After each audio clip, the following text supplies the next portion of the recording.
Bienvenidos nuevamente, esto es En la Cantina y esta tarde nos visita Miguel Sosa. ¿Cómo estás, Miguel? ¿Bien usted, Renzo? Bien. Miguel Sosa es candidato a la Intendencia de Rocha, ¿sí? Por Unidad Popular. Correcto. ¿Cómo va ese emprendimiento, esa proeza? Intentar llegar a la Intendencia. Bueno, un gran desafío, ¿no? También esto que tiene mucho colectivo, ¿no? En base a ese pedido de los compañeros, tomando el desafío de representar un poquito los intereses colectivos del pueblo, del partido, de la Unidad Popular, aprendiendo también, ¿no? En este recorrido. ¿Visitas cantinas habitualmente? ¿La cantina de barrio? Sí, en realidad como que se ha perdido un poco eso. Ujú. Como va quedando en realidad, ¿no? Esos espacios relacionados también al fútbol, de lo que me parece que va quedando más, porque en su momento, ¿no? El bar, la bohemia, los clubes sociales tenían otro rol, ¿no? Grandes cunas de murgas, ¿no? Sí, grandes cunas de murga, bueno, lugares de encuentro, ¿no? De encontrarse, ¿no? Donde la gente se reunía. Obviamente siempre se hablaba ahí, ¿no? De política, de los problemas de la sociedad. Y eso como que, bueno, esta sociedad ha ido como perdiendo, está primando ahora en realidad otras lógicas, también relacionadas un poco al mercado, donde se trabaja más individualizadas las cosas, ¿no? O sea, ya tenés un delivery que te lleva las cosas a tu casa. Entonces como que también esos espacios se han ido perdiendo, pero todavía queda muy arraigado también con bueno, esto, ¿no? Los clubes sociales deportivos. Nosotros, por ejemplo, allá en Rocha, en mi caso, también relacionando bueno, los espacios después de la jornada laboral, más que nada el fútbol 5, por ejemplo. Ajá. El fútbol 5 ahí con los compañeros, y después del tercer tiempo, como que también reivindica esos espacios de la cantina o de esos espacios de reunión. Después del fútbol 5 viene el full vaso. Sí, bueno, puede ser también. Y también la posibilidad esa de conversar, ¿no? De conversar con los compañeros, con los Compartir. vecinos, compartir y hablar muchas veces de los problemas, ¿no? Y de repente nosotros nos encontramos que nos pasan las mismas cosas, y bueno, y que todo tiene solución, que en conjunto podemos buscarle la vuelta siempre. Te voy a presentar un plato, ¿sí? Hoy nos tienen preparado nuestros amigos de Tango Delivery una pechuga de pollo rellena con verdura y salsa al estilo del chef. ¿Cómo te ves con eso? ¡Wow! Con eso ya estamos prontos. ¿Sí, no? Interesante, sí. Mira, te lo presento. Este es el plato. Es más hacia al estilo wok, ¿viste? La comida cantonesa y eso. Bueno, una especialidad de Tango Delivery. Invito a servirte, por favor. Permiso por acá.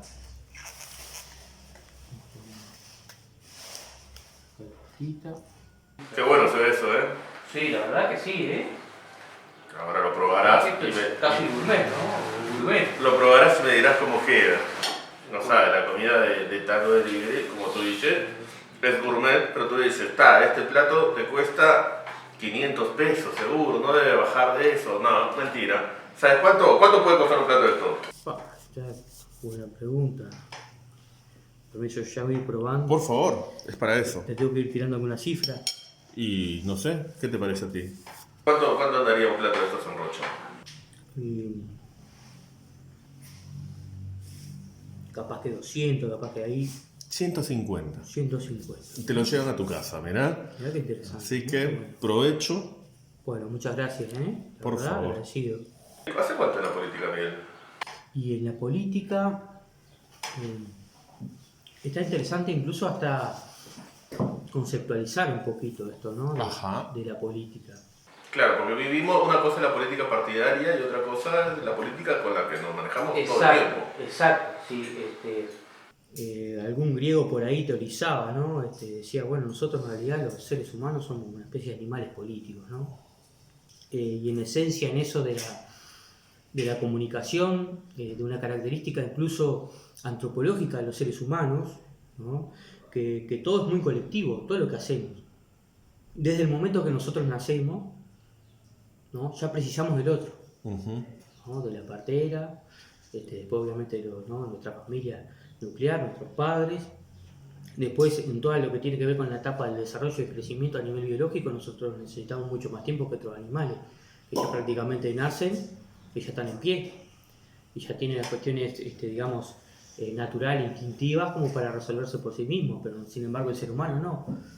Es un pequeño cacho de carne frágil en este mundo animal y biológico, ¿no? Natural.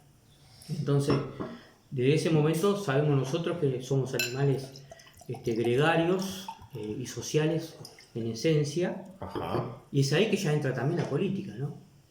En esto de que tenemos que comunicarnos, en esto de que obviamente que ya ahí entra en la circular el mundo del lenguaje, de las ideas, de bueno, a los problemas, cómo los resolvemos a nivel colectivo. Entonces desde ahí estoy, ¿no? desde el nacimiento, pero ¿Y en la política partidaria? en concreto yo diría que también ahí hay un lazo con, bueno, entender un poco cómo funciona la sociedad, ¿no? Las reglas del juego, y después, bueno, las cuestiones y los problemas que tenemos, ¿no? A nivel social, lo que tiene que ver con la desigualdad, con la pobreza, bueno, y después de entender determinadas lógicas de lo que nos sucede también, ¿no? Entonces ahí, bueno, ya en el propio ámbito del trabajo, ¿no? Ver la injusticia desde ahí. El funcionamiento, ¿no? También. Y eso después, claro, el funcionamiento, y después eso a nivel colectivo, ¿no? Los problemas que nos pasan como trabajadores. Ajá. Entonces ahí en esa primera etapa jugó un rol importante el sindicato, Bien. ¿no? Y los gremios. En eso de, bueno, nos pasan las mismas cosas, nos entendemos como clase social, como trabajadores, ¿no? Y bueno, y determinada injusticia, ¿cómo la resolvemos en conjunto? Tú eres maestro, o profesor, te dedicas a la actividad, o te dedicabas a la actividad educativa, ¿no? Sí, soy un trabajador de la educación. Y tuve, bueno, una etapa de formación en educación, ahí fue en Maldonado, 6 años, profesorado de historia, después educación social también. Y después de esa etapa ahí, estuve trabajando en el ámbito privado, en el supermercado, allá en Punta del Este. Y es ahí en el supermercado, en condición de, digamos, de asalariado, de trabajador, es que, bueno, como te decía... Entras a un sindicato. Exacto. Y ahí, bueno, con los compañeros... Y ahí, ¿Fue si sería? Exacto. Fue CIS ahí, el sindicato, en ese momento el sindicato tiene inglesa ahí. Bueno, y ahí, como te decía, empezar a entender un poco y vivir determinadas cuestiones. Y después eso tiene mucho de colectivo. Las primeras reivindicaciones, los primeros reclamos, también ahí con los compañeros. Después en ese momento también estudiando, ahí en formación docente, bueno, también los gremios estudiantiles. También, ¿no? En esto de reivindicar determinadas cuestiones, ¿no? En base al derecho a la educación en ese aspecto, y después lo otro, bueno, relacionado con el mundo laboral. Esa, digamos, sería como la primera escuela ideológica, ¿no? Y político en un amplio sentido, no partidario, ¿no? Ajá. Y después, bueno, ahí también comenzamos el encuentro con distintos compañeros que estaban militando en Unidad Popular. Bueno, y ahí de a poquito comencé a arrimarme con determinada cautela. También es un proceso, digamos, largo. Esto estoy hablando de 2012. Hace 2012. 2012 en concreto, contacto con los compañeros, y en un proceso muy paulatino, ¿no? Hasta 2020, ahora en ese proceso de acercamiento, de comenzar de a poquito a militar, de encontrarme con los compañeros, de intercambiar un poquito el análisis sobre la realidad, y después, bueno, ahí de esto que tiene mucho de colectivo, qué propuestas planteamos nosotros en ese universo. Y ahí básicamente con compañeros del PCR, 960, en ese intercambio. Y bueno, y de a poquito cada vez más, a pedido también de los compañeros, asumiendo cada vez más una mayor responsabilidad. Obviamente en una primera etapa acompañando con el voto, primero a los compañeros, y después de a poquito, como te digo, asumiendo un rol más importante, bueno, que termina también en esta hora, en estas elecciones. Llegando, encabezando una lista a la intendencia. Exacto, a pedido también de los compañeros, en esto que te digo de lo colectivo. Te dejo probar, comer un poquito más. Nos vamos a una primera pausa y ya volvemos. Estamos hoy con Miguel Sosa, de Unidad Popular, candidato a la Intendencia de Rocha. Somos la 600. Chuy nos necesita para crecer con orden y dignidad. José y las 600 con trabajo lograrán el futuro que queremos para nuestra ciudad. Un vecino ejemplar, serio, honesto y luchador, siempre comprometido con toda la sociedad. Ven, acompáñanos. Es nuestra oportunidad de avanzar. Nosotros podemos.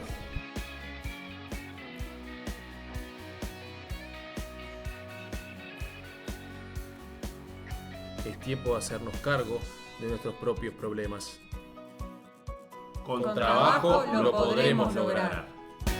Hacia el tiempo ciudadano.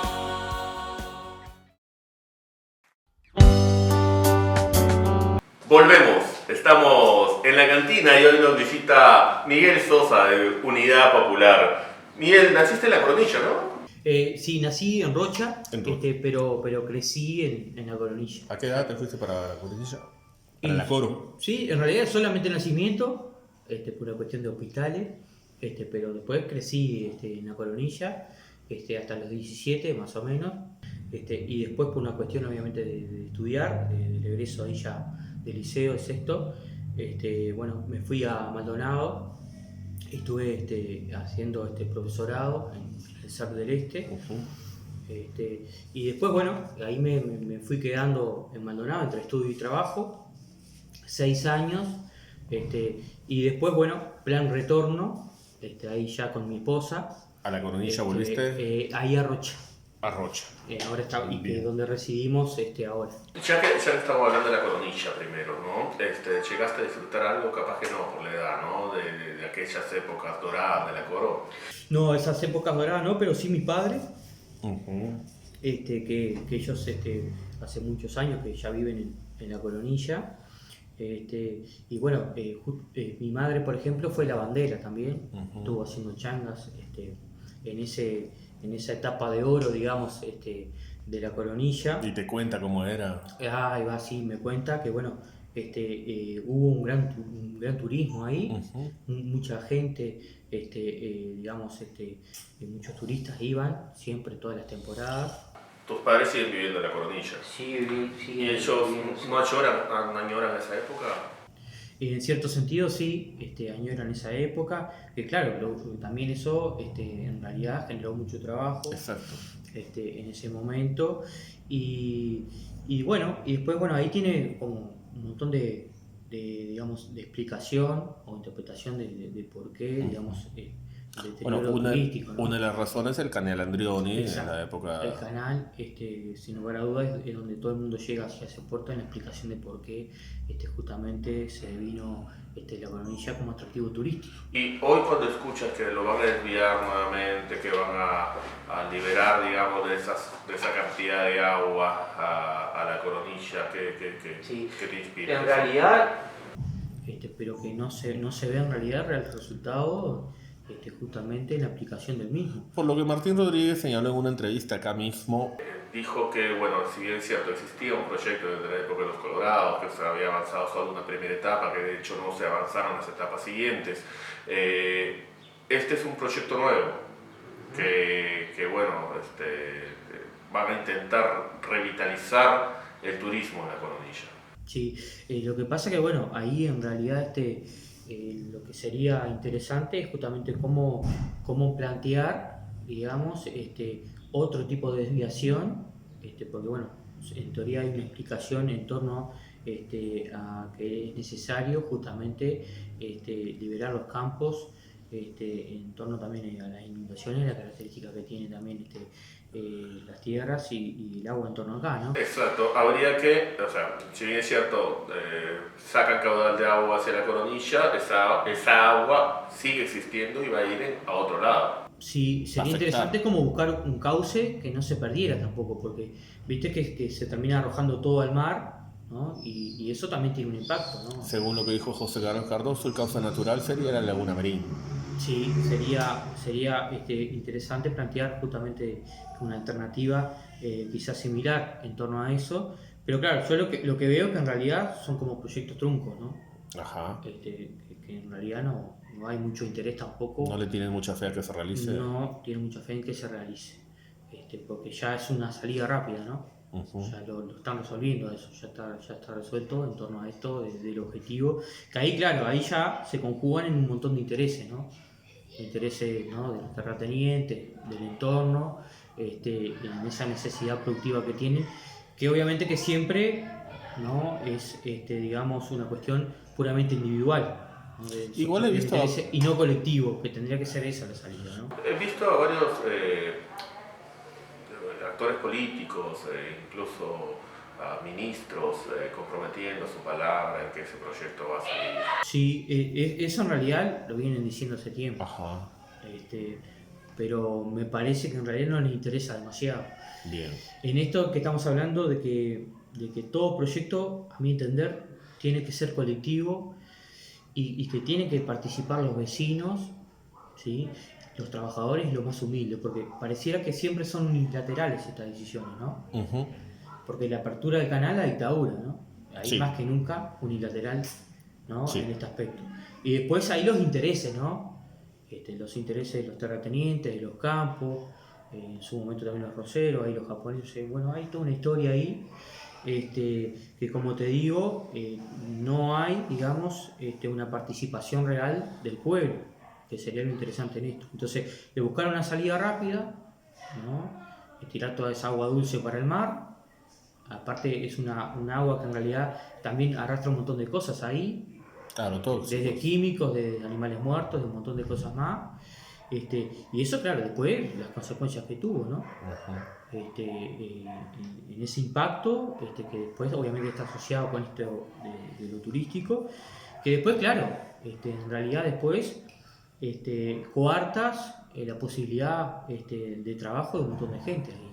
¿Quiénes conforman Unidad Popular? Bueno, Unidad Popular, en realidad tenés, digamos, por esencia que tenemos un montón de compañeros trabajadores en el partido, que es una coalición de partidos. Exacto, muchos le llaman Asamblea Popular y es parte de Asamblea Popular, es parte de Unidad Popular. Sí, es Asamblea Popular, Unidad Popular en el sentido de que, bueno, es una cuestión formal, ¿no? El nombre que es esto de la coalición de partidos que lo gesta, y después ahí entra también los lemas y los sublemas, entonces Asamblea Popular, por eso el nombre, que en realidad es la esencia, porque en esa etapa donde, bueno, hubieron un montón de asambleas en los distintos barrios que planteó, por ejemplo, de muchos compañeros, muchos partidos que estaban dentro de la coalición Frente Amplio, esto antes que ganara por primera vez las elecciones de Frente Amplio. Hace 15 años. Exacto, hace 15 años. Y ya cuando digamos, los compañeros vieron el camino que estaba llevando el Frente Amplio, que estaba en cierto sentido traicionando muchos principios, y ya después la propia presidencia que empezó a designar todo su gabinete, la continuidad de Astori, después lo que fue también en su etapa Bush, ¿no? La avenida de Bush por estos lados, que se resistió mucho a nivel popular, es que muchos compañeros plantearon estas asambleas que terminaron decidiendo retirarse e irse del Frente Amplio, algunos compañeros. Otros que ya estaban fuera, también se unieron a estos compañeros y ahí es que se gesta y se forma, digamos, Asamblea Popular. ¿No es candidato en Chuy? Para las alcaldías, nosotros, por una cuestión también de presupuesto, una cuestión material y también humana, porque claro, la característica nuestra es que somos trabajadores haciendo política, eso siempre lo digo. Entonces, por esas dos razones es que nosotros nos presentamos a alcaldía en estas elecciones. Solamente, digamos, el candidato a la intendencia, es una cuestión también formal, y Edil, que es el compañero Ulises Rocha, que es de acá de Chuy. Que fue candidato a la diputación. Que fue candidato a la diputación por la 326, en mi caso la diputación por la 960, y que bueno, y ahora digamos, decidimos en esto de la unidad popular, como te decía a nivel colectivo, presentar nuestro proyecto a la ciudadanía. Rocha necesita una transformación, reza, digamos, los anuncios de Unidad Popular, los folletos de Unidad Popular. ¿En qué sentido necesita una transformación? Interesante tu pregunta, ¿eh? La transformación y el cambio para nosotros es fundamental. Porque nosotros consideramos que vivimos en un sistema determinado, ¿no? Es el sistema capitalista. Después Uruguay, ¿no? Y en su historia cómo se inserta en el sistema capitalista, qué rol digamos, se le asignó a Uruguay, ¿no? Que ahí se le asignó, hablo de esta manera porque ahí entran, ¿no? Los determinados intereses del poder internacional, ¿no? De los capitalistas, los que manejan los hilos del mundo, definiendo el rol de los países periféricos, ¿sí? Los países, digamos, muchos ex colonias y que en cierto sentido continuamos siendo colonia desde el punto de vista económico. Y bueno, y nos dijeron, bueno, el rol de Uruguay debe ser solamente agroexportador, ¿no? Solamente debe vender carne y no aventurarse a hacer otra cosa que eso. ¿En dónde más podría desarrollarse Uruguay?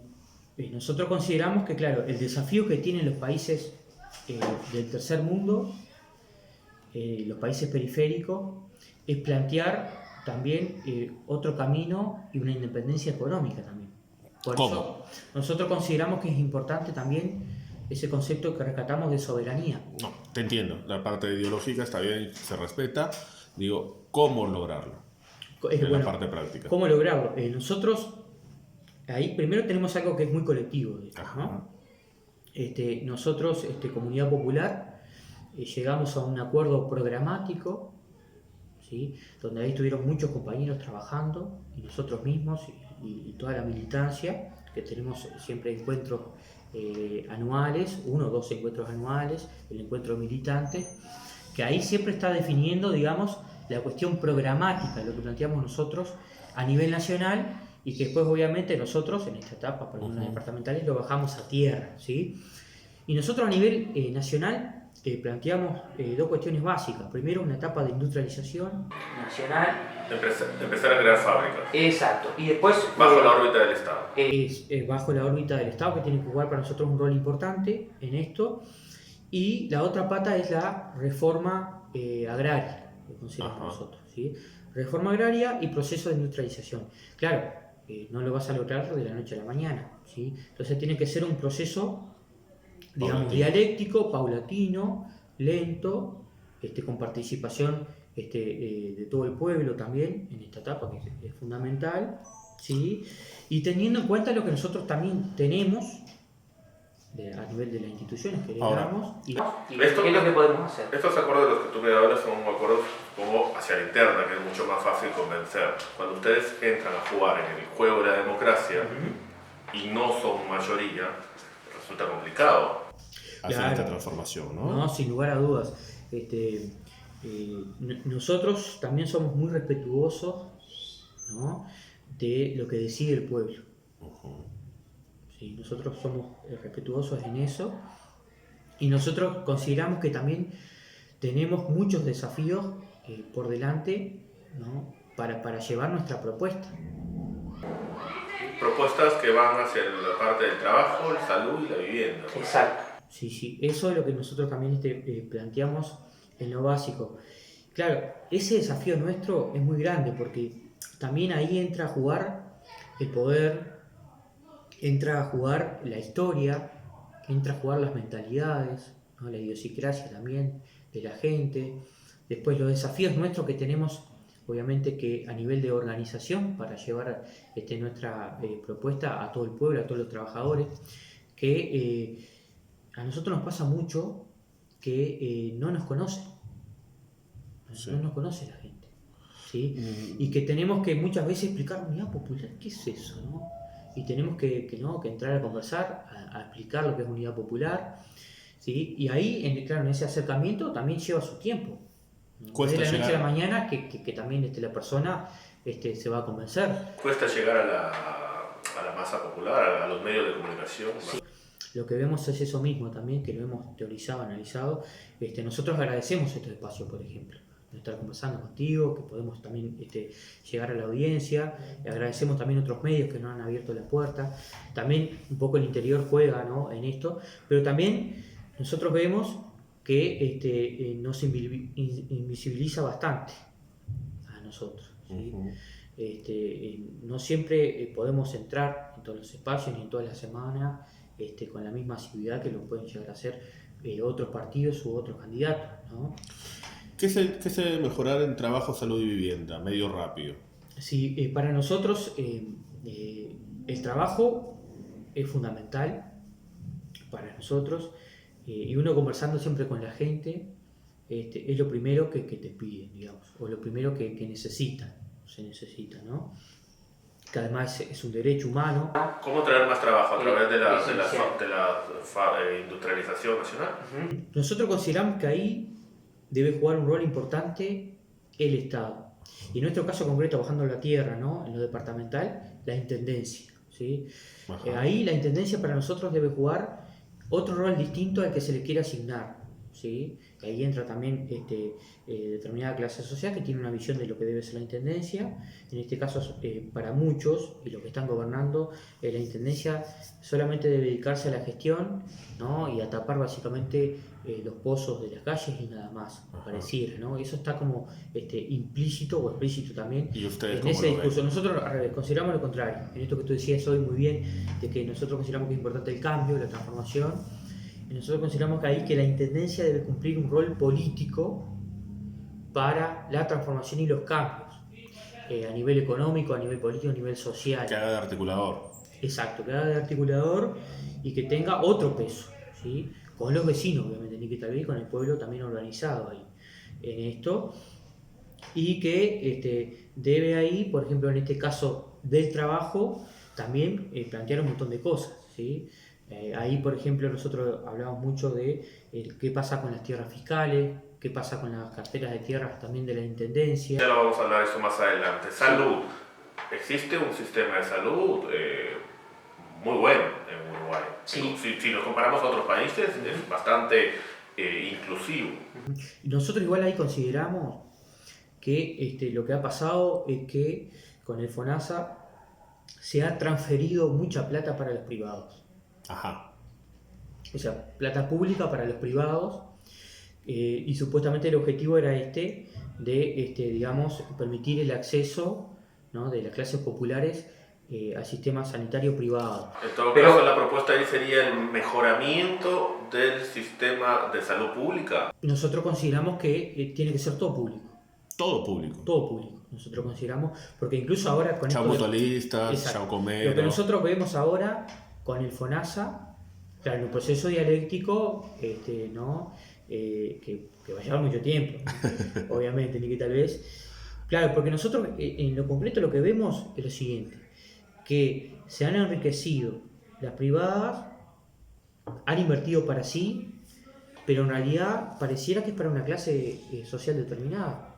Eso lo notas, por ejemplo, cuando vas a pedir una hora de un especialista y te quiere dar para... Exacto, Para el otro mes. o cuando te venden camas O cuando te de venden internación.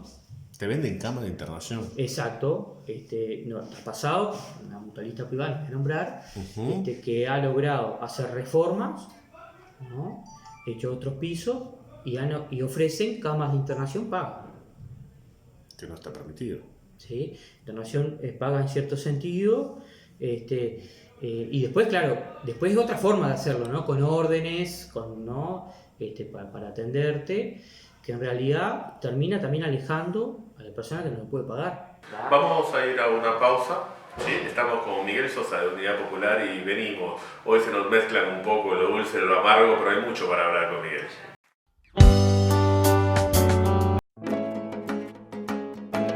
Busca en tu interior, cada uno tiene un color. Descubre esa sensación que con tu corazón combina.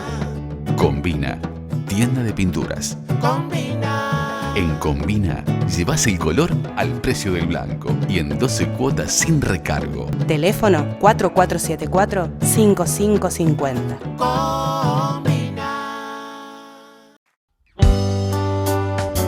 Bien, volvemos. Estamos con Miguel Sosa, candidato a la Intendencia de Rocha por Unidad Popular. Hablábamos de vivienda. El acceso a la vivienda sí es un debe de los gobiernos, ¿verdad? De estos gobiernos. Sí, nosotros ahí hemos hecho bastante como Unidad Popular.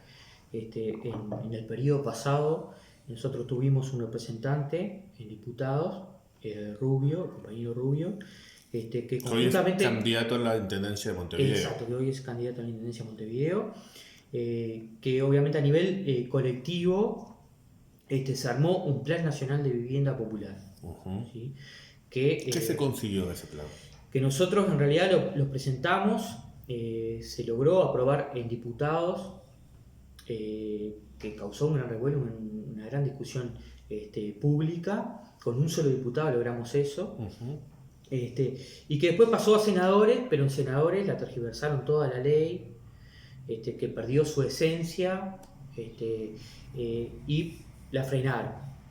Y ahora pareciera que la quieren volver a rescatar, ¿sí? Y manteniendo la esencia de la misma ley, otros que en su momento dijeron que era demagógica. Ajá. ¿Sí? Entonces ahí vemos también los artilugios políticos que hay detrás muchas veces, y que nosotros en ese momento considerábamos que era muy oportuno ese proyecto, atendiendo a las necesidades populares de vivienda, al déficit de vivienda, ¿sí? Y planteamos justamente en esto que hablábamos de que el Estado debe tener otro rol, bueno, que esa obra fuera puramente pública. Hay un candidato acá en Chuy que promete una cantidad grande de viviendas a 1.300 pesos por mes cada una durante muy pocos años. ¿Has podido ver un poco de ese proyecto? No he podido ver, pero en realidad nosotros cuando lo planteamos en su momento, planteábamos el 10% del salario del trabajador como si fuera un alquiler, pero que en realidad a su vez ahí ya estaba pagando la casa, ¿sí? en 25 años, y si no llegaba a cubrir el costo de la vivienda, el Estado se encargaría de subsidiar el resto. Porque nosotros consideramos ¿Con qué dinero se hace eso? Nosotros lo que pedíamos en su momento era el 1% del PBI para iniciar el proceso de construcción, que sería por obra pública, solamente para evitar el encarecimiento que las privadas hacen a la vivienda, y otros planes que están funcionando que lo que termina costando $130.000, $200.000, que eso el trabajador no puede acceder. ¿Es caro el alquiler en Uruguay? Sí, es caro. Y comprar un inmueble también. También es caro. Porque ahí entra también las corporaciones y las inmobiliarias y cómo juegan, que hacen encarecer esto mismo también, y también obviamente que las empresas ¿no? de construcción, en esto que funcionan también como ese lobby, ¿no? En cierto sentido. Y nosotros justamente planteábamos esa solución.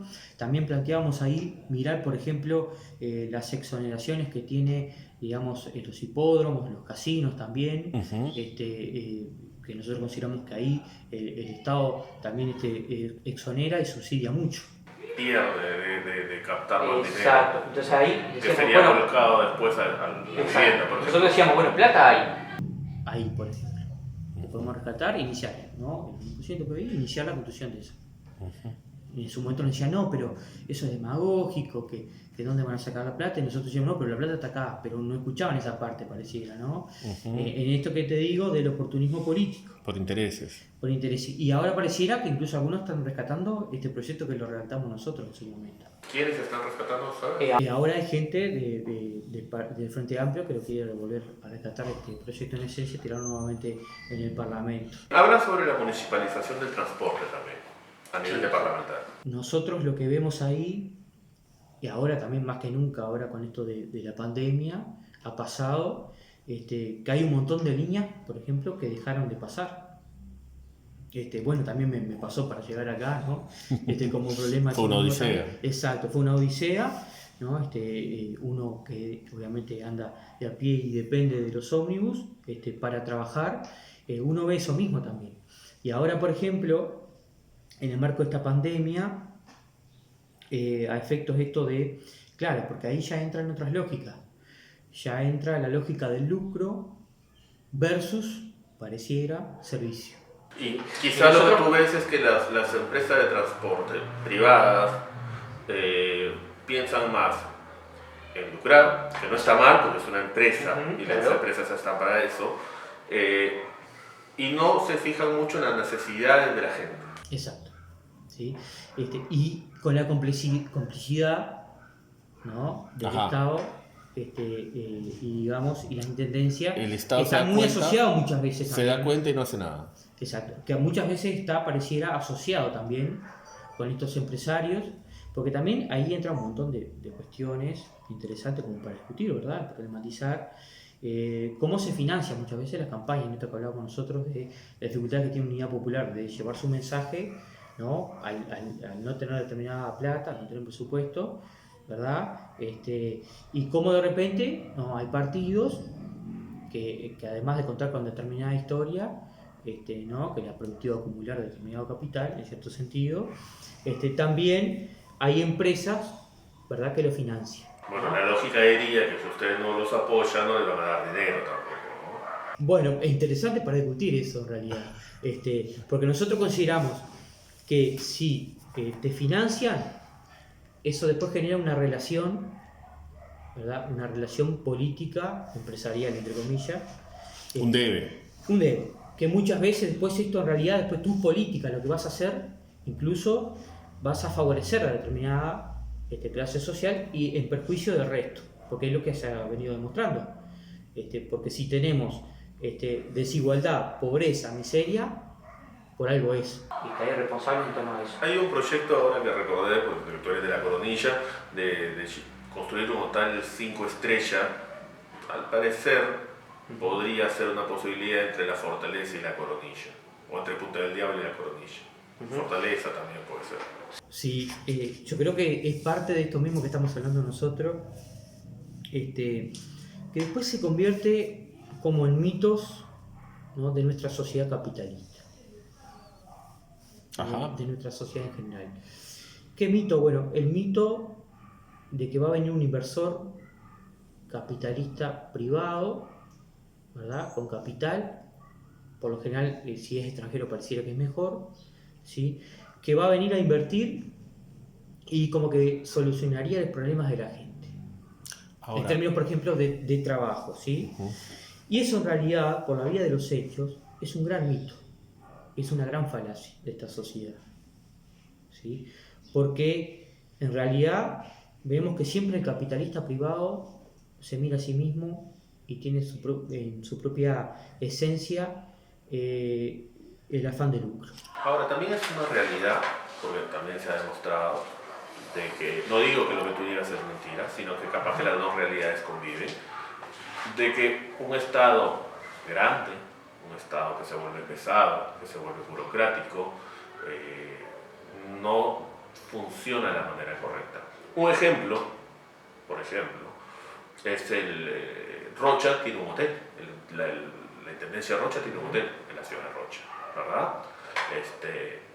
Que no compite quizás en servicio y en calidad con hoteles privados. Sí, eso es una interesante, digamos, discusión, ¿no?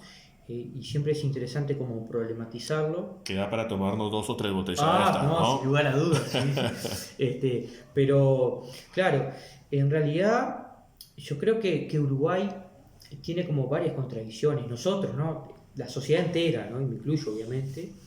Y esas dos grandes contradicciones son las siguientes, a mi entender, ¿no? Por lo que uno ve, lo que uno ha vivido, que pareciera que odia al pobre, se odiara al trabajador, y después también como ese recelo por lo público y lo que venga desde lo público. ¿Tú crees? Siendo que son los pobres, los humildes y los trabajadores que digamos, producen riqueza fruto de su trabajo, y siendo que el Estado, si no fuera por el Estado en Uruguay, esto sería un caos. Pero no pasa lo mismo, por ejemplo, con la educación pública. La educación pública es bien vista. Sí y no. Yo creo que el pueblo en ese aspecto es sabio, pero nosotros vemos, y uno que también milita en los sindicatos de la educación y que uno es trabajador de la educación pública, uno lo que ve es que los medios, por ejemplo, bombardean a la educación pública. Ajá. Los medios siempre, todos sus artículos, denigran la educación pública en su esencia. ¿Sí? ¿Y dónde lo he visto, por ejemplo? Sí, y ahí detrás también hay intereses determinados, y son los intereses de privatizar también la educación. Es más, ya hay estudios de pedagogos y licenciados en educación que han llegado a la conclusión de que el mundo entero en realidad vive un gran proceso de privatización, por ejemplo, de la educación. Y después, bajándolo a tierra, Uruguay, por ejemplo, en ese proceso está en términos medios, tendiendo hacia la privatización. Y que hay dos elementos ahí, dos factores propios, internos y externos. Los propios cuando se importan lógicas de los colegios a la hora de trabajar dentro de las instituciones públicas, y la otra es cuando se crean instituciones privadas de educación. Y para nosotros ahí lo que vemos es que eso lo que hace es acentuar la desigualdad, ¿verdad? En ese aspecto y en ese proceso de mercantilización que solamente los ricos van a poder tener acceso, que ya de hecho también está pasando con colegios privados, con universidades privadas, en detrimento de que los más humildes, los trabajadores, puedan acceder digamos, a la educación a través de lo público. Ustedes proponen que la Intendencia ejecute la deuda de los más ricos. ¿A qué se refiere? Nosotros, mirá, el otro día tuvimos una especie de reunión que en realidad después devino en una asamblea con la gente de ADEOM, que estuvo, que la verdad que es para felicitar, planteándole a todos los candidatos a que se reunieran con ellos, ¿sí? Porque ellos quieren, digamos, que esté sobre la mesa siempre sus reivindicaciones, ¿verdad? Bueno, nosotros aceptamos esa invitación y tuvimos, como decía, en esa reunión que después devino en una asamblea porque estuvimos intercambiando un montón de cuestiones, ¿sí? Y ellos nos decían una cuestión muy interesante, que ellos lo que veían es que a la hora de pagar, digamos, los impuestos en la Intendencia, los más preocupados siempre eran los más humildes, y ellos nos decían, por ejemplo, los jubilados, ¿no? Que están mucho más preocupados en cómo pagar ¿no? sus impuestos en la Intendencia, ¿sí? Y sin embargo ellos veían cómo digamos, los más pudientes, los más ricos, siempre trataban de regatear, digamos, y pagar sus impuestos. Así como ellos veían como determinada injusticia que en las costas, en los lugares más caros, los ricos pagaban mucho menos. Sin embargo, el comercio en general se queja de que el nivel de tributación en Uruguay es muy alto, ¿no? Capaz que sea también otro de los mitos de nuestra sociedad y cómo juegan ahí los medios de comunicación en eso y qué intereses defienden. Porque nosotros lo que consideramos y lo que nosotros vemos en esta sociedad es que los más ricos no pagan. Es más, por ejemplo, con creación de leyes como la zona franca, por ejemplo UPM, ¿sí? Que viene a invertir y viene a invertir en esa zona franca, Pero- que lo que hace en la zona franca es no cobrarte casi nada, Pero o si nada no, de se le, impuestos. si no se le dan esos beneficios, esos inversores quizás no vendrían nunca. No, yo creo que no. Yo creo que los recursos están ahí y el mundo se pelea por esos recursos. No. Van a venir igual. El tema es que ahí hay una clase política histórica en Uruguay, que ahí entra lo que tiene que ver con el patriciado y la gente vinculada al comercio y al puerto de Montevideo, ¿no? Que además tienen sus representantes políticos, muchos en el partido tradicional, otros ya también infiltrados en el Frente Amplio, que tienen una visión de mundo, porque además ellos ahí juegan un rol de importar y exportar. Entonces, exportar, bueno, exportamos solamente esto, bienes primarios. Y claro, y nosotros en esa relación nos vamos a beneficiar si importamos cosas que nosotros no hacemos. Productos manufacturados Sí. que vienen del primer mundo. ¿Sí? Entonces, a ellos les sirve que el mundo esté así configurado de esta manera. Bien. ¿Ah? Porque reciben esa ganancia en torno a esa relación. Entonces, plantear, por ejemplo, la industrialización a ellos les afectaría. Sus intereses porque no importarían más. ¿Sí? Pero ahí, entonces, esa gente es cómplice también de el inversor privado extranjero oligárquico. Ustedes fueron uno de los promotores de la ley de caducidad, la apoyaron, La anulación. la anulación de la ley. Sí. Hoy la ley de caducidad está nuevamente en la palestra.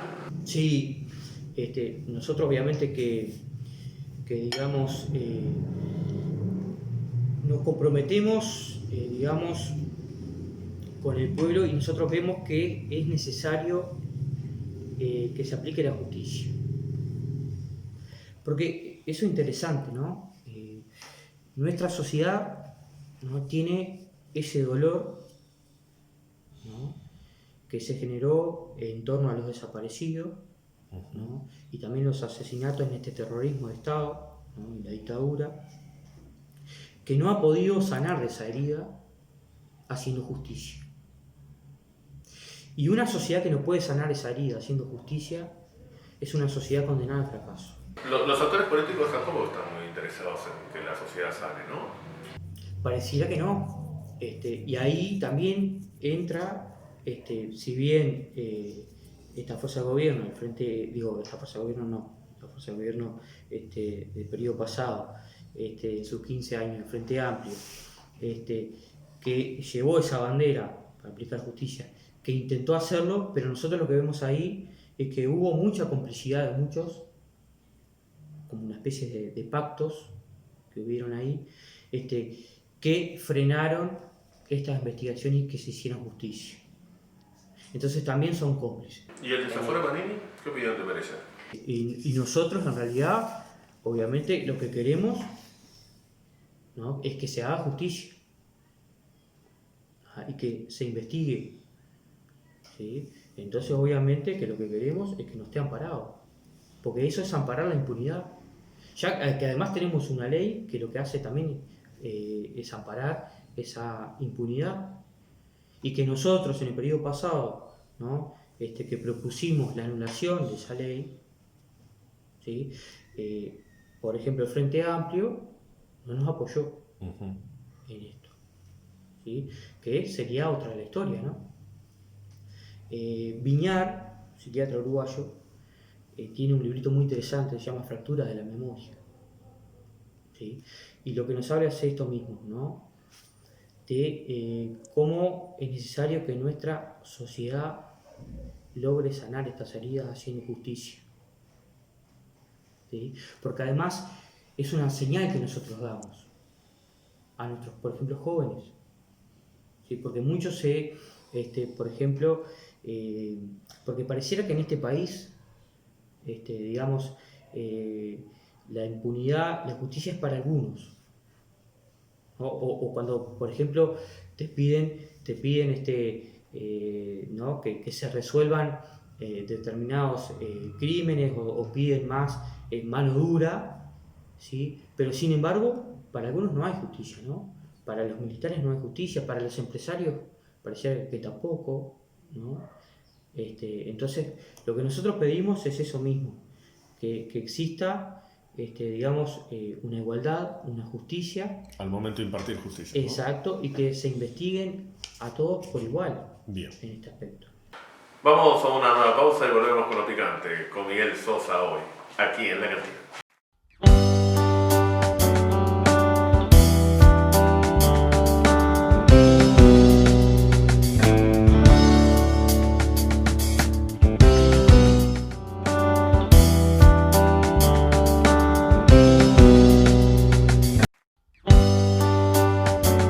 Volvemos en La Cantina y estamos con Miguel Sosa, candidato a la Intendencia de Rocha por Unidad Popular.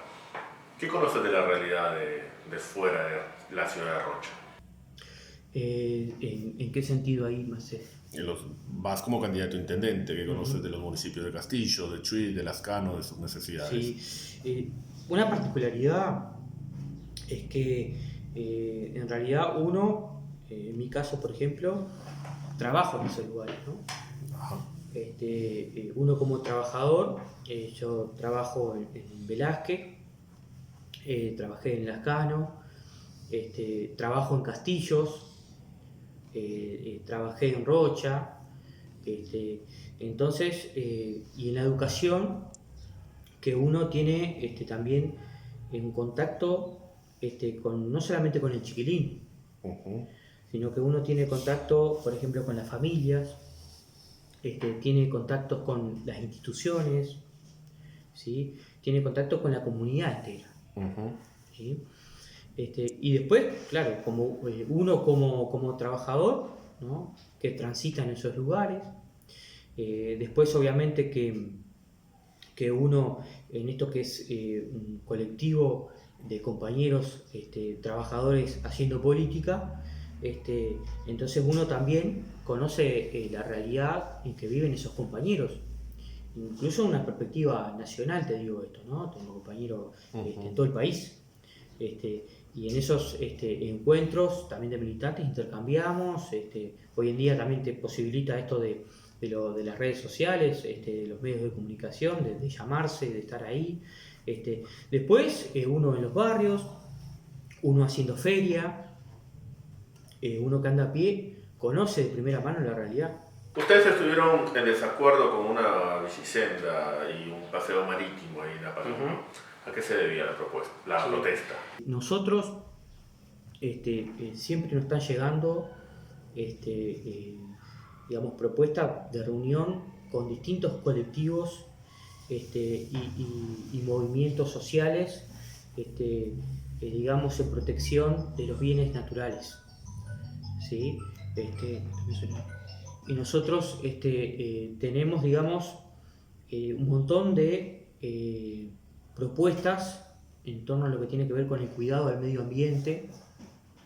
Y en ese caso en concreto, que además está en la esencia de nuestro programa, ¿no? En la parte de medio ambiente, que nosotros, digamos, siempre lo que proponemos tiene que ser con mucha cautela, y estas grandes construcciones y su impacto que tenga en el medio. Pero una bicicenda uno piensa, es un lugar por donde la gente justamente va a ir a hacer deporte, va a hacer bicicleta, va a correr.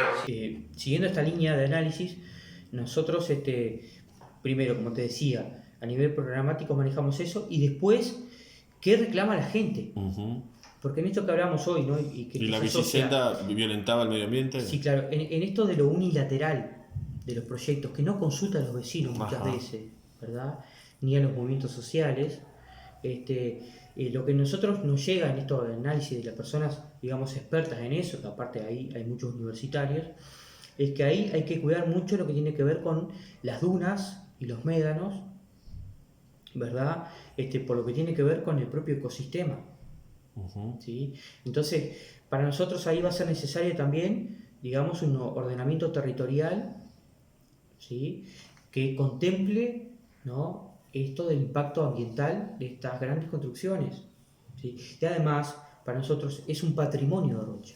Acá en Chile, por ejemplo, Rocha para tiene construir los decks de los ambulantes se cortaron árboles. Lo que consideramos que es necesario que se planifiquen muy bien estas cosas. ¿Y existe actualmente planificación? Claro, y me parece que en algún momento pareciera que no existe planificación por lo que se hace, ¿verdad?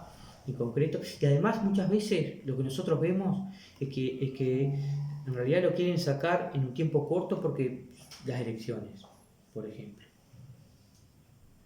¿Sí? Entonces hay como también muchas veces otros intereses unilaterales, sin consulta de los vecinos ni del pueblo organizado, y que esto sea muy colectivo y que se piense muy bien y que se vaya ejecutando. Claro, obviamente que en torno a las necesidades también de la gente. Los hoteles de los ambulantes, por ejemplo, era una necesidad de los trabajadores de ahí de la línea fronteriza, pero también, digamos, taparon la vidriera de los comercios que estaban también ahí, cortaron árboles, se dice que no se consultó de la manera correcta. Bueno, también ahí es una cuestión como para conversar, problematizar un poco, porque ahí también entran como dos cosas, ¿no?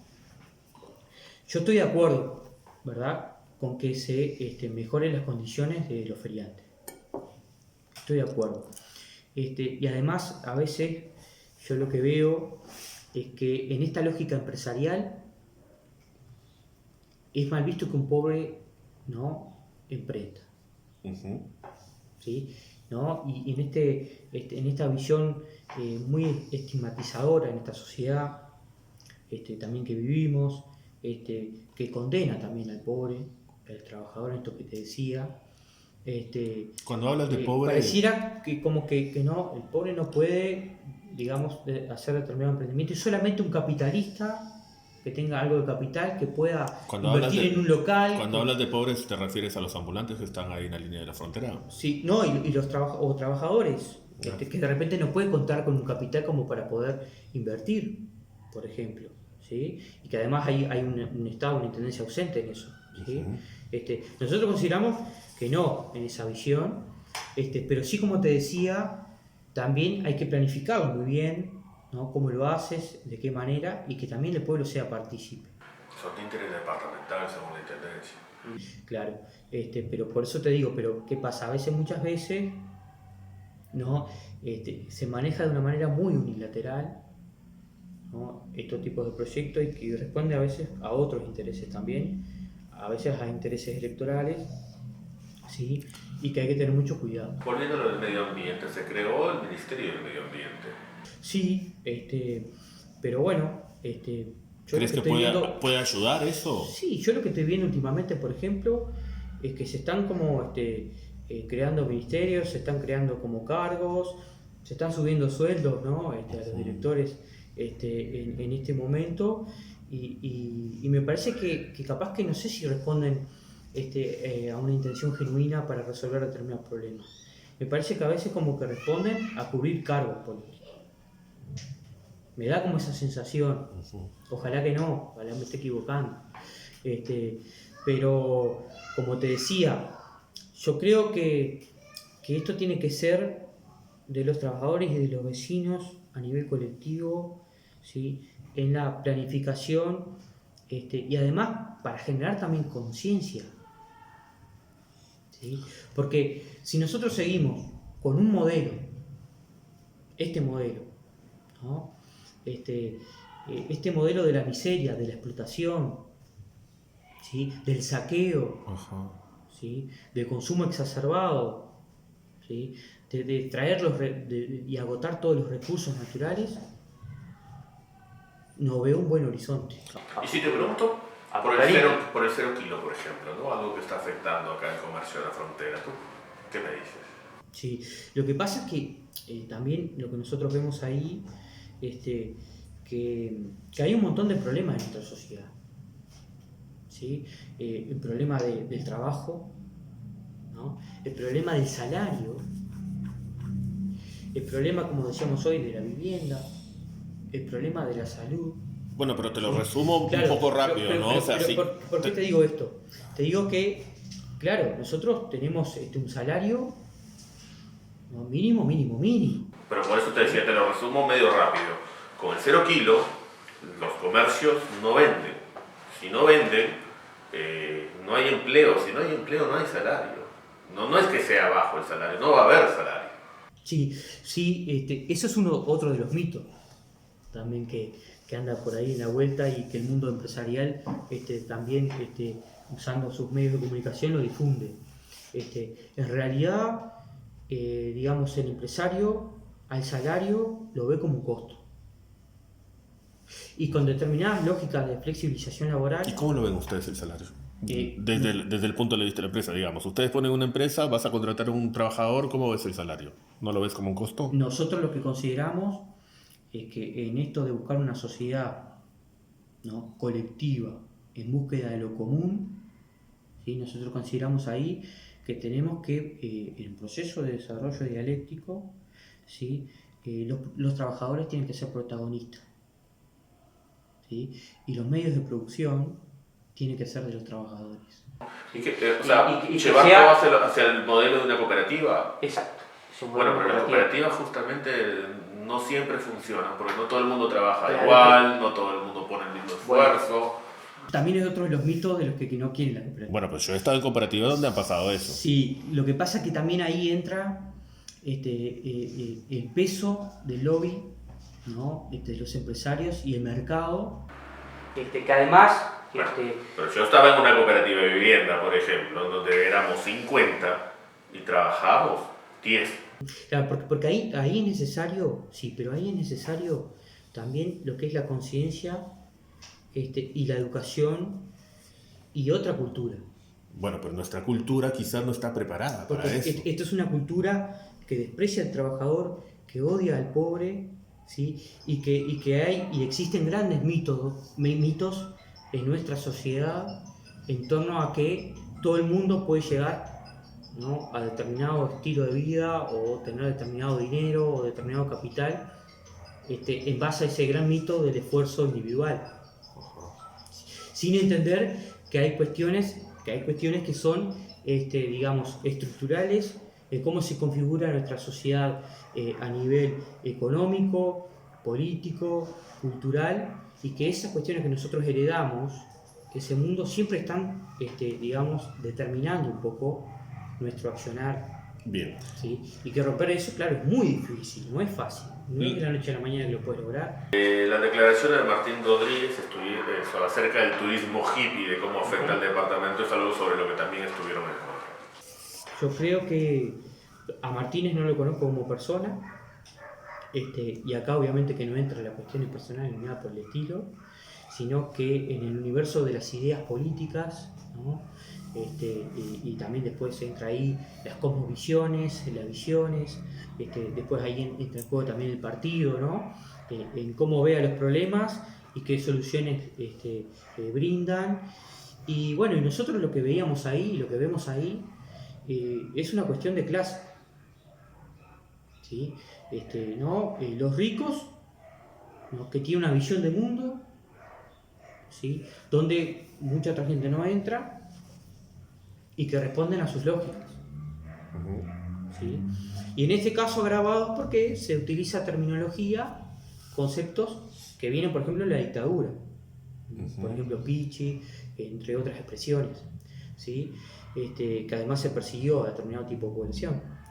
Entonces por ahí también el cuidado, y nosotros lo que vemos ahí, que aparte lo ha dicho y lo dice, y es parte de su visión de mundo, de que quiere privatizar todo en ese intento. Bueno, lo decía, una protección a la propiedad privada, también en su visión, ¿sí?, pero acaparada para los que pueden comprar ahí, los que pueden tener eso, ¿sí?, en esa lógica, y no viendo esto a nivel patrimonial colectivo, por ejemplo, y en esto de los grandes mitos, ¿no?, se quiere, digamos, por ejemplo, a que venga la persona con plata, el adinerado solamente, ¿no?, determinada élite, ¿no?, por ejemplo la élite de Punta del Este, ¿no?, que son todos porteños adinerados, esa misma élite la quiere para acá. Ahora, para Paloma. existe una realidad, más allá del concepto y la visión de la vida, como hablas tú. La realidad es muy sencilla, la gente de más dinero puede dejar más dinero. Bueno, eso también es un mito. Eso también es un mito. Habría que verlo muy bien. Muchas veces el rico, a veces es el que menos gasta, porque tiene una visión de ahorro, por ejemplo, de inversión. Como capitalista muchas veces. Pero el que viene a Rocha, la persona con dinero que viene a Rocha y alquila una casa por una cantidad de dólares determinada, sea cual sea, y viene una persona con poco dinero, no va a poder alquilar esa por más que quiera.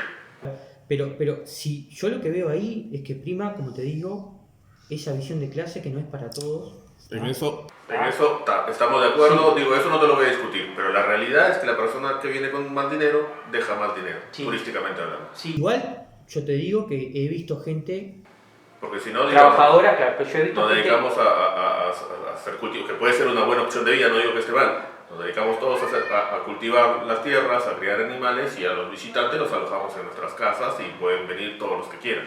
No, nosotros lo que queremos es un turismo, pero que sea un turismo también para todos. inclusive. Claro, un turismo para todos. ¿Sí? Y yo considero ahí, yo no sé, discrepo un poco, porque yo he visto un montón de trabajadores que vienen de Montevideo a La Paloma, o escaparse un fin de semana, por ejemplo, y yo te digo que anual, todos los fines de semana del año, viene esa gente, y esa gente también consume, esa gente también gasta, ¿sí? Y no son ricos acaudalados de millones de dólares, ¿no? Capaz que una persona, bueno, digamos, de oficina o que trabaja, igual ese no que es el también turismo viene con hippie. su familia. A este turismo hippie No, a ese no creo que se refiera, ¿no? Pero el mensaje también iba contra esa gente. Sí. Yo lo quiero agregar también a esto. Bueno, muy ¿tá? El mensaje iba contra esa gente y nosotros consideramos que el trabajador también se merece vacaciones. Sin duda. ¿Tá? Pero claro, con un salario, ¿no? Un salario mínimo que tenemos de 14, 15 mil pesos Es más difícil. es mucho más difícil. Entonces nosotros consideramos que también los desafíos ahí son otros. Bien. También. Y que, ya te termino ahí la idea, es que nosotros, por ejemplo, miramos cosas que funcionan, ¿no? Por ejemplo, Salto, con sus termas. Ahí entra también lo público y lo privado, ¿no? En esa lógica. Y yo lo que veo en Salto, por ejemplo, que hay más trabajadores uruguayos en el La turismo intendencia interno. de Rocha le dio el PIT-CNT a un camping, ¿no? Ujú. Sí, pero claro, pero se pueden plantear un montón de alternativas y un turismo, ¿tá? Que sea integrador, ¿sí? Y tiene esa característica La Paloma. Hay que mantenerla a esa característica también, Bien.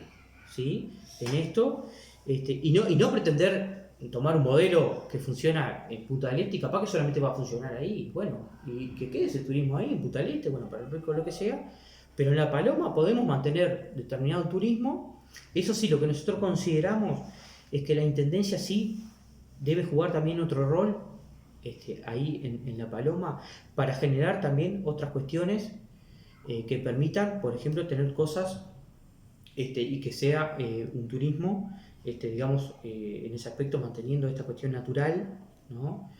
Atractivo y teniendo servicios esenciales a la gente. ¿Sí? Por ejemplo, una rampa de acceso, baños. Después podemos llegar incluso a plantear hacer, por ejemplo, complejos distintos que sean municipales también, ahí contratar gente. Estamos también para hablando de trabajar. mayor inversión pública. Exacto. Somos la 600. Chuy nos necesita para crecer con orden y dignidad. José y las 600 con trabajo lograrán el futuro que queremos para nuestra ciudad. Un vecino ejemplar, serio, honesto y luchador, siempre comprometido con toda la sociedad. Ven, acompáñanos. Es nuestra oportunidad de avanzar. Nosotros podemos.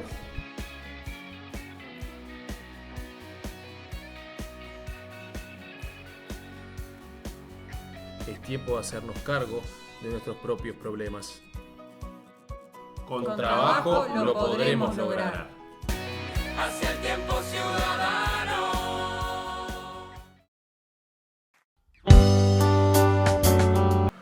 llegamos. Se nos quedaron muchas preguntas en el tintero para hablar con Miguel Sosa. La verdad que sí. Charlamos bastante, así que nos vamos. Bueno, Ricardo.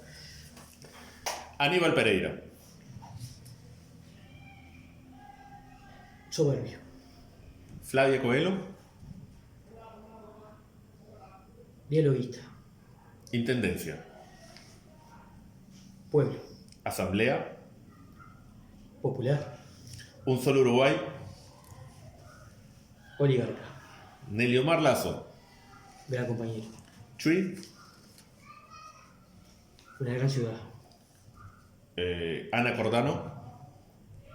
No tengo el placer de conocerla. Turismo hippie. Buena pregunta, ¿eh?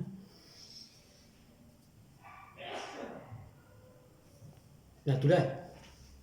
Pesca. Cooperativa. Inversión privada. Un gran mito. Medio ambiente. El futuro. Martín Rodríguez.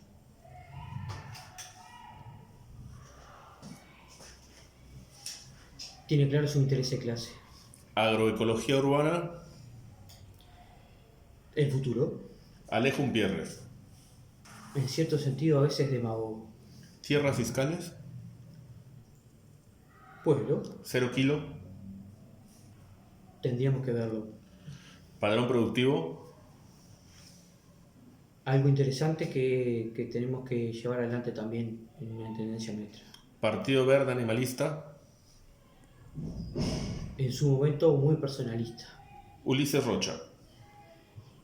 Un gran compañero trabajador. La Paloma. Un gran balneario. Unidad Popular. Pueblo. Bueno, muchas gracias Miguel por haber estado acá con nosotros. ¿Cómo te sentiste? Impecable, la verdad, un placer siempre conversar contigo y nosotros obviamente que también agradecidos en este espacio y a la hora. ¿Lo dulce, lo amargo o lo picante? ¿Con qué te quedas? No, la verdad, increíble, muy bien planificado, la verdad, este ciclo de entrevistas. Bueno, muchas gracias. Felicitaciones. Este fue Miguel Sosa, candidato a la Intendencia de Rocha por Unidad Popular. Muchas gracias por acompañarnos. Nos vemos en el próximo programa.